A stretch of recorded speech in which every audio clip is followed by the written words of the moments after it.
Hello नमस्कार, मैं आपका अपना अमित कुमार। आज की इस वीडियो में मैं आप लोगों के लिए लेकर आया हूं कुछ एग्जांपल्स जो मैंने डियर सर की क्लास में देखे थे। उन एग्जांपल्स में मुझे कुछ गलतियां भी लगी, वो गलतियां भी सुधारेंगे और उन एग्जांपल्स को और किस तरीके से अपन आसानी से समझ सकते हैं वो सारी बातें अपन इस वीडियो में करने वाले हैं। तो ध्यान से इस वीडियो को कंप्लीट देखना और जो एग्जाम्पल्स है वो देखो मैं बता देता हूँ। तो जो एग्जांपल्स है उनके मैंने स्क्रीनशॉट लिए थे, इनमें से मैं बात कर लेता हूँ। देखो डियर सर के क्लास से लिए भाई, ऐसे बुरा मत मान लेना कि हमारे प्यारे सर की क्लास में आप कमियां निकाल रहे हो। कमियां नहीं निकाल रहा हूँ रे, आपको सिखाने के लिए मुझे ये एग्जांपल्स है वो समझाने पड़ते हैं। मैं क्या करूँ आप लोगों के लिए, है ना। तो देखो सबसे पहले प्रैक्टिस सेट है उनका, प्रैक्टिस क्वेश्चन है।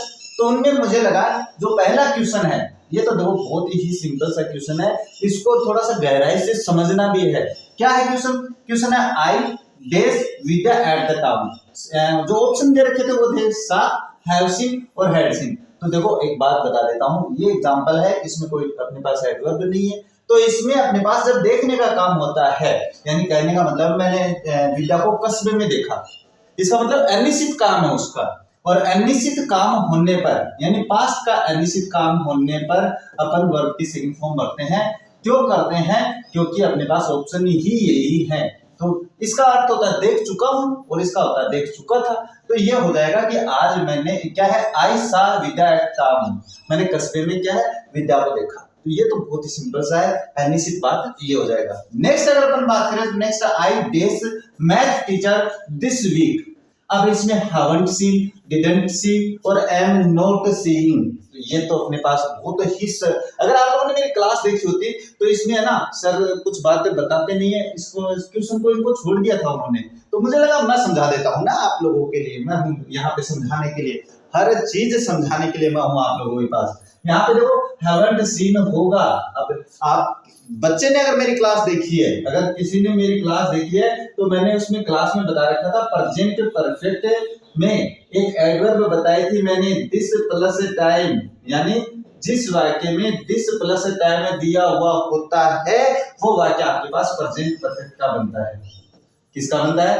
प्रेजेंट परफेक्ट का। कब बनेगा सर? वो बनेगा आपके पास हैज या हैव के साथ वर्ब की थर्ड फॉर्म। अब इसमें क्या है, नोट साथ में जोड़ दिया है, नोट साथ में जोड़ रखा, वाक्य नेगेटिव है तो इसका मतलब हैज के बाद में नोट लग जाएगा और इसके साथ जोड़ेंगे तो वाक्य अपने पास हैवंट आ जाएगा। तो आई हैवंट सीन, तो ये तो दिस वीक है, अगर क्लास देखी होती तो 100% करते। नेक्स्ट एग्जांपल की बात करें तो नेक्स्ट आती है this man is days twice weekly. ये भी बहुत ही सिंपल क्वेश्चन है भाई, ये बहुत ही साधारण सा क्वेश्चन है। इसमें आपके पास आ जाएगा अपीयर, अपीयर्स आ जाएगा। क्यों आएगा? इसका कारण है जिस वाक्य में ट्वाइस यानी जो बारंबारता बता देता है, फ्रीक्वेंसी बता देता है, तो क्या है ट्वाइस वीकली यानी 2 बार आता है सप्ताह में। तो ये उसकी क्या है, ये उसकी फ्रीक्वेंसी है कि वो बार बार आता है, इसलिए वहां पे अपन प्रेजेंट इंडेफिनिट टेंस का प्रयोग करते हैं। और प्रेजेंट इंडेफिनिट का प्रयोग करेंगे तो फिर आपको पता होना चाहिए कि ये वाक्य कौन से प्रेजेंट इंडेफिनिट का कौन सा वाक्य है, तो सिंपल वाक्य है, ये पता चल गया। अब ये पता चल गया तो फिर सिंपल वाक्य कब बनता है? वो बनता है आपके पास वर्ब की फर्स्ट फॉर्म प्लस एस या इस लगाने से, यानी कहने मतलब सब्जेक्ट आप लोगों के पास है, सब्जेक्ट के बाद में ये लगाएंगे तो वाक्य आपके पास प्रेजेंट इंडेफिनिट का बनेगा। अब यहाँ पे इसमें वर्ब में ऐसे जोड़ रखा है। क्यों जोड़ रखा है? क्योंकि कर्ता आपके पास एक वचन है और एक वचन कर्ता के साथ वर्ब में ऐसे जोड़ते हैं। अब ये क्यों जोड़ते हैं इसके लिए मेरी क्लास देख लेना। तो यहाँ पे आपके पास ऑप्शन आ जाएगा अपीयर्स, तो यहाँ पे मैं अपीयर्स कर देता हूँ, ये हो जाता है। तो ये तो 3 एग्जांपल बड़े ही सिंपल साधारण से थे। अब जहां पे एग्जांपल्स और बताने वाला हूं वहां पे इनके जो एग्जांपल्स हैं उनमें थोड़ी सी गलती रह गई थी। जो गलती है वो मैं सुधार दूंगा भाई, मैं गलतियां सुधारने के लिए बनाऊं रहे। ये तो मुझे क्या गलतियां मुझे दिख जाती है तुरंत, आप बच्चे हो आपको नहीं दिखती है, आपको तो बस बोलने वाले टीचर्स चाहिए। अब देखो ये एग्जांपल की बात करते हैं, ये जो एग्जांपल्स हैं उनके बारे में, इनके बारे में बात करें तो 4 नंबर का जो एग्जांपल के बारे में बड़ा ही सिंपल सा क्वेश्चन है। अगर आप लोगों ने मेरी क्लास देखी है तो देखो इसके बारे में बात करते हैं। Arka jumped off the school bus while it dash already started. Options में क्या है, हैड ऑलरेडी स्टार्टेड और वुड ऑलरेडी स्टार्ट। अब इसमें एक सिंपल सी बात बता देता हूं कि ऑलरेडी के साथ तो अपन प्रेजेंट परफेक्ट टेंस का प्रयोग करते हैं। कौन से टेंस का? प्रेजेंट परफेक्ट का प्रयोग करते हैं। इसीलिए मैंने अपनी क्लास में बताया था कि आपको एडवर्ब के चिपके नहीं रहना है। अब देखो बात करते हैं कि जब दो वाक्य व्हाइल व्हेन से जुड़े हों, मैंने अपनी क्लास में समझाया है, और एक कार्य में आपके पास पूर्णता दर्शाने वाली वर्ब हो। पूर्णता दर्शाने वाली वर्ब कैसे? तो मैंने तो उसमें आप लोगों को फिनिश है, कंप्लीट है, स्टॉप है, यही बताई थी ना। लेकिन मैंने एक बात और बोली थी उसके साथ में, या आपको संकेत देगा कि वहां पे काम है वो कंप्लीट हो गया था। तो यहाँ पे जो ऑलरेडी है ये आपके पास कंप्लीशन दर्शाने वाली एडवर्ब है भाई। ये क्या दर्शाने वाली है? कंप्लीशन। कंप्लीशन का मतलब क्या होता है? कंप्लीशन का मतलब होता है पूर्णता। तो ये जो एडवर्ब है ना, ये पूर्णता दर्शाने वाली है। अब जब आपको पता चल गया भाई कि एक वाक्य में आपके पास पास्ट इंडेफिनिट का प्रयोग हुआ है, यानी कौन से टेंस का प्रयोग हुआ भाई? पास्ट इंडेफिनिट का प्रयोग हुआ है। पास्ट इंडेफिनिट आप कैसे जाने सर? तो यहाँ पे ये जो आ रखे हैं जब ये वर्ब की सेकंड फॉर्म है, और सेकंड फॉर्म है वो केवल एक ही टेंस में आती है, वो आती है आपके पास पास्ट टेंस, पास्ट इंडेफिनिट में, वो भी सिंपल वाक्य में केवल। ये हो गया। अब दूसरे वाक्य में व्हेन वाइल से जुड़ा हुआ है, उसमें पूर्णता दर्शाने वाली वर्ब हो या पूर्ण कार्य होने का संकेत हो, तो उस वाक्य को पास्ट परफेक्ट में बनाएंगे। Past perfect. और पास्ट परफेक्ट कब बनता है? वो बनता है आप लोगों के पास हैड प्लस वर्ब की थर्ड फॉर्म। अब इस वाक्य में क्या है? अपने पास हैड ऑलरेडी ये रहा, तो ये ध्यान में रखना मेरी बात को। ये जो हैड ऑलरेडी है ये ऑप्शन आ जाता है। क्यों? क्योंकि अगर यहाँ पे ऑलरेडी नहीं होता, ध्यान से सुनना मेरी बात को, ये ऑलरेडी नहीं होता तो आपके पास केवल ये ऑप्शन करते हैं स्टार्टेड, फिर इसको अपन पास्ट इंडेफिनिट में बनाते हैं। क्यों? क्योंकि ये पूर्णता दर्शाने वाली वर्ब नहीं बनती फिर वहां पे। क्यों समझा रहा हूं? क्योंकि ऐसे क्वेश्चन से वो आप गलत करते हो। तो ये ध्यान से समझ लिया होगा, अब आप लोगों की समझ में भी आ गया होगा। अब जो क्वेश्चन है ना, ये क्वेश्चन नंबर 5, ये इसमें गलती है भाई, ये थोड़ा सा गलत हो गया, या तो टाइपिंग में गलती हो गई या मिस हो जाता है, कोई दिक्कत वाली बात नहीं है। देखो वाक्य क्या देखा है, did you think you dash दिया समवेयर बिफोर। अब इस वाक्य में क्या है कि इन्होंने ऑप्शन दिए हैव सीन, हैड सीन और वर सीन। ये वाक्य गलत है, ये ऑप्शन सी गलत है। यहाँ पे एक ऑप्शन होना चाहिए था सी, केवल ऑप्शन वर्ब की फर्स्ट फॉर्म होनी चाहिए थी। अब आप समझ गए होंगे क्यों होनी चाहिए थी, क्योंकि वाक्य आपके पास पास्ट इंडेफिनिट का है। अब पास्ट इंडेफिनिट का वाक्य कैसे समझे सर आप? क्योंकि इसमें डिड आ रखी है, हेल्पिंग वर्ब, और डिड के साथ अगर वाक्य में डिड दिया हुआ तो उसके साथ वर्ब की फर्स्ट फॉर्म ही आती है। मेरी क्लास में देख लेना, मैंने बहुत ही शानदार तरीके से समझाई है, समझ में आ गई होगी। आ गई, मुझे पता है। ये वाक्य बहुत ही आसान है, ये वाक्य तो बहुत ही आसान है, अपनी क्लास में भी मैंने समझाया है। अब देखो क्या है, look the beautiful sun days over the grey hills. अब आप तो क्या करोगे कि सन देखा, द सन, और उसके बाद में आप क्या करोगे, वर्ब की first form plus I S जोड़ दोगे तो राइजेस कर दोगे आप। तो इसे मुझे पता है, क्योंकि आपको तो मैंने यही बताया है कि शाश्वत सत्य के साथ प्रेजेंट इंडेफिनिट टेंस का प्रयोग होता है, लेकिन ये शाश्वत सत्य नहीं है। यहाँ पे केवल एक बात कर रहा है वो, मैं कहूँगा यार देख पीछे कितना प्यारा सूरज वो उग रहा है कि नहीं। और अगर वाक्य में आपके पास कोई वाक्य आदेशात्मक वर्ब है, मेरी क्लास में देखना प्रेजेंट कंटीन्यूअस में मैंने समझाया है। मैंने क्या समझाया था, अगर कोई जो वाक्य है वो आदेशात्मक वर्ब और सेंटेंस से शुरू हो, उसके बाद में हमेशा प्रेजेंट कंटीन्यूअस टेंस का प्रयोग होता है। मैंने अपनी क्लास में समझा रखा है, ये ध्यान से सुनना मेरी बात। अब आपको पता चल गया भाई आदेशात्मक वर्ब दे रखी है, लुक देखो, है ना, द ब्यूटीफुल सन, प्यारा सा सुंदर सा सूर्य इस days over the grey hills, उन अपनी पहाड़ियों पे उग रहा है। तो यहाँ पे आ जाएगा इज राइजिंग, यानी इसको अपन प्रेजेंट कंटीन्यूअस में बनाएंगे। तो ये बात आ गई होगी समझ में? हाँ मुझे पता है आ रही होगी, मैं समझाऊं समझ में नहीं है, ऐसा हो सकता है। अब देखो बात करते हैं, नेक्स्ट क्या दिया हुआ है, Rita fell off the letter when. बहुत ही शानदार तरीके से समझाया मैंने ये एग्जांपल। व्हेन और व्हाइल के लिए अगर आपको क्लास देखनी है तो मेरी क्लास अवश्य देखना, कहीं और नहीं मिलने वाली है। क्या है कि जब दो वाक्य व्हेन और व्हाइल से जुड़े हों, अपनी क्लास में देखना, और एक काम बीच में घटित होता है, एक काम पहले से चल रहा होता है, तो जो पहले से चल रहा है उसको पास्ट कंटीन्यूअस में बनाते हैं, और बीच में घटित हुआ उसको पास्ट इंडेफिनिट में। अब आप पहचान कैसे करोगे? तो देखो Rita fell off the ladder, ladder का मतलब होता है सीढ़ी, सीढ़ियों से जो रीटा वो गिर गई। कब? जब सी डेज द रूफ, जब वो छत है साफ कर रही होगी या उसकी मरम्मत कर रही होगी। तो देखो इज मेंडिंग, वाज मेंडिंग और मेंडेड, बात आ गई। आप 100% मेंटेन करोगे वर्ब की सेकंड फॉर्म, जबकि क्या आएगा, वाज मेंटेनिंग आएगा। क्यों? जब वो छत साफ कर रही थी तो उसका छत साफ करने का काम पहले से चल रहा था, या उसकी मरम्मत करने का काम पहले से चल रहा था, तब वो बीच में गिरी है। तो गिरने का काम तो इसने पहले बना दिया पास्ट इंडेफिनिट में। अब आप कहोगे सर ये पास्ट इंडेफिनिट का कैसे पता चला? तो ये वर्ब की सेकंड फॉर्म है, फेल है, वो वर्ब की सेकंड फॉर्म है यहाँ पे, तो इस कारण से मुझे पता चल गया है। अब इसके बाद में बात करें तो अब ये जो अपने पहले से काम क्या चल रहा था, उसका छत साफ करने का काम चल रहा था, तो यहाँ पे हो जाएगा वाज मेंडिंग। हो गया कि नहीं हो गया? मेंडिंग का मतलब होता है मरम्मत करना, ये होता है। तो वो छत साफ कर रही थी। ये मान के चलो मैं पढ़ा रहा हूँ आप लोगों को, पढ़ा रहा हूँ नहीं पढ़ा रहा, मैं आपको एग्जांपल समझा रहा हूँ, बीच में आप लोगों को गलती दिख गई, तो इसका मतलब क्या हुआ? बोले सर आप पढ़ा रहे थे तो मैंने आपके यहाँ एग्जाम्पल में गलती देखी, इसका मतलब मेरे पढ़ाने का काम चल रहा था और आपके एग्जाम गलती देखने का काम बीच में घटित हुआ। तो मेरे वाला तो क्या करूंगा मैं, पास्ट कंटिन्यूअस में, और आप वाला बना दूंगा मैं पास्ट इंडेफिनिट में, और क्लास देखोगे तो और भी समझ जाओगे रे। हाँ, अब देखो बात करते हैं ये, नेक्स्ट बात करें तो I dash the food burning, smell and smelling, have been smelling. बड़ा ही शानदार क्वेश्चन है, अपनी क्लास में मैंने पहले से करवा रखा है।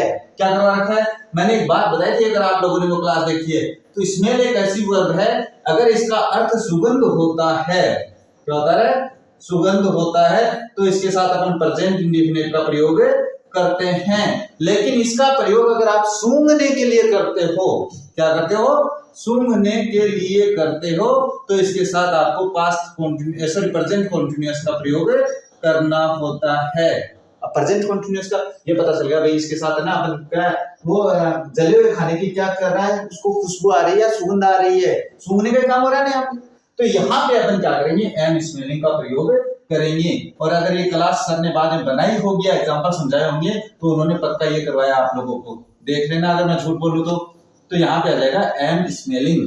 तो ध्यान में रखना मेरी बात है, स्मेल का मतलब होता है सूंघना, और जब इसका मतलब सूंघना होता है, सूंघने से होता है तो प्रेजेंट कंटीन्यूअस, और जब सुगंध होता है तब अपन इसमें प्रेजेंट इंडेफिनिट का प्रयोग करते हैं। जैसे मैं यही एक एग्जांपल आप लोगों के लिए बना देता हूं, जैसे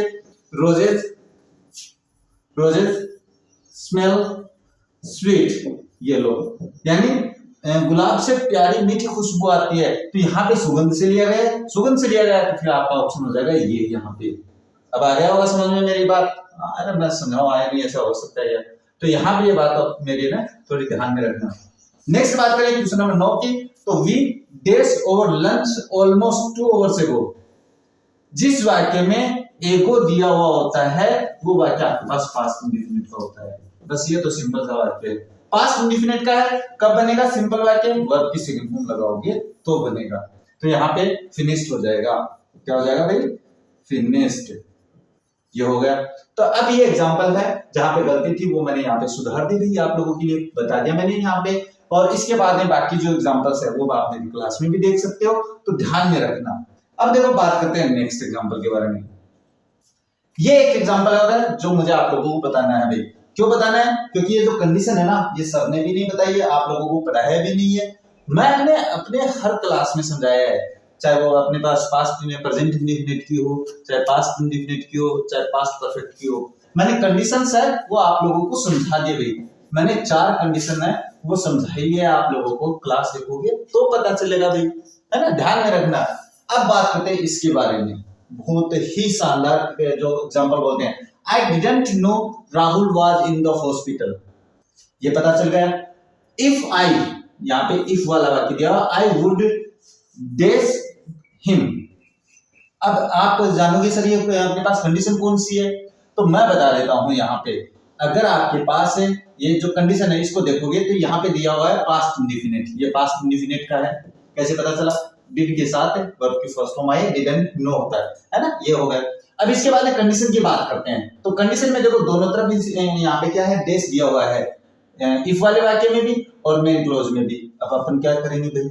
तो देखो अपन बात करते हैं। अपन पहले एक कंडीशन है, ये मान के चलो यहाँ पे वुड दिया हुआ है, इसका मतलब 0 कंडीशन और ओपन कंडीशन, ये तो नहीं होगी।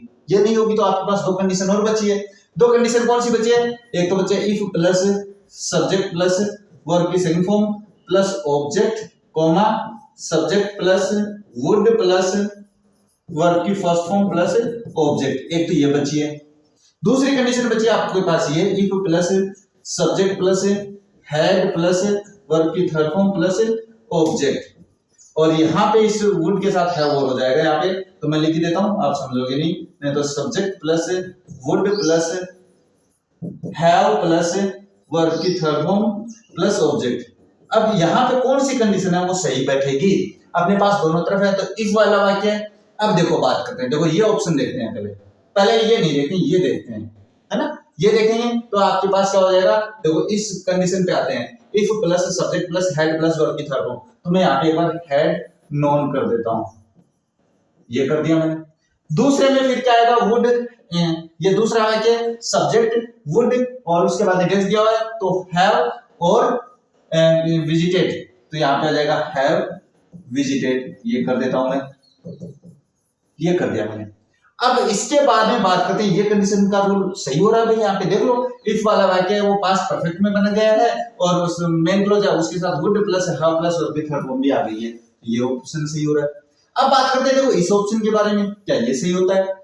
अब आएंगे इसमें, तो ये आपके पास पास्ट इंडेफिनिट है, तो पास्ट इंडेफिनिट देखो अपने पास if plus subject plus verb की सेकंड फॉर्म, तो न्यू है, नो की सेकंड फॉर्म, तो यहाँ पे न्यू कर देता हूं, ये मैंने कर दिया। अब दूसरा जो वाक्य है यहाँ पे, इसमें देश था ना यहाँ पे, तो ये वाक्य अपन करेंगे तो क्या करेंगे फिर यहाँ पे, ध्यान से समझना मेरी बात को, मैं क्या कह रहा हूँ कि कैसे ऑप्शंस गलत हैं।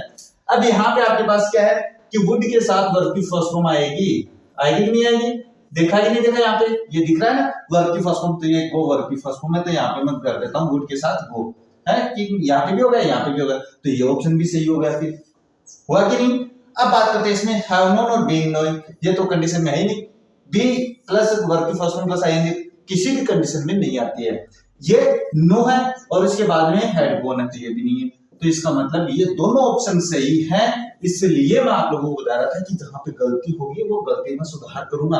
आप मेरी ये कंडीशन वाली जो है ना, ये एग्जांपल्स मैंने समझाए, ये दोनों एग्जांपल्स जो दोनों रूल मैंने बताए हैं वो ये आपको पास्ट इंडेफिनिट में मिलेगा, ये आपको पास्ट परफेक्ट में मिलेगा, और दोनों एग्जांपल है, ये दोनों ऑप्शन सही होते हैं।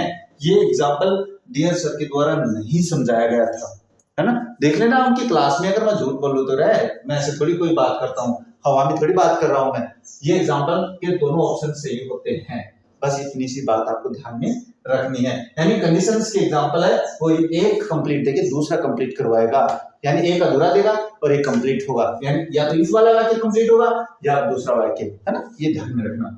अब देखो बात करते हैं नेक्स्ट एग्जांपल के बारे में।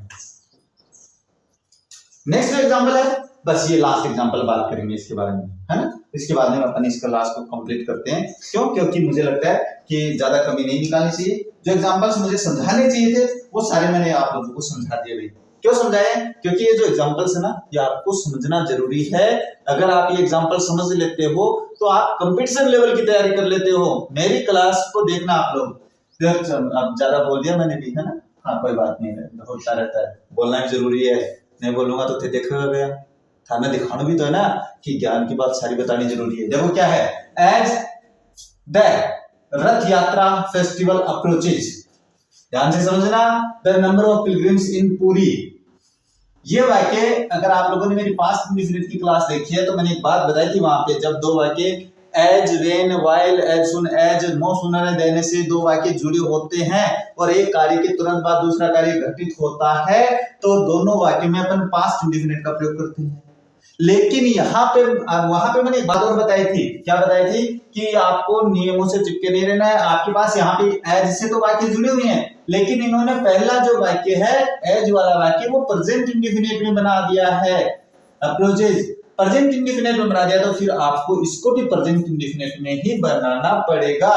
तो यहाँ पे आपके पास आ जाएगा इंक्रीजेज और पिलग्रिम्स, सॉरी इंक्रीज आएगा, केवल क्या आएगा, क्या the number of pilgrims, sorry इसमें इंक्रीजेज आएगा, वर्ब की फर्स्ट फॉर्म प्लस एस लगेगा, क्योंकि द नंबर के बाद में the number of plus PCN plus SV का प्रयोग होता है, ये मैंने अपनी सब्जेक्ट वर्ब एग्रीमेंट में आप लोगों को समझा रखा है, तो यहाँ पे इंक्रीजेज हो जाएगा। इस तरीके से आपका, आप ये मत देख लेना ऐसे जुड़ा है तो आप इसको पास्ट इंडेफिनिट में बना दो। तो ये कुछ एग्जांपल्स थे जिनको मुझे लगा कि आप लोगों को समझा देना चाहिए, और बड़े ही इंपॉर्टेंट, बड़े ही मजेदार एग्जांपल्स थे। मुझे लगता है आप लोगों को बड़ा मजा आया होगा। तो मिलते हैं आप लोगों से एक ऐसी ही क्लास में, तब तक देखते रहिए हमारा चैनल। जय हिंद, जय भारत।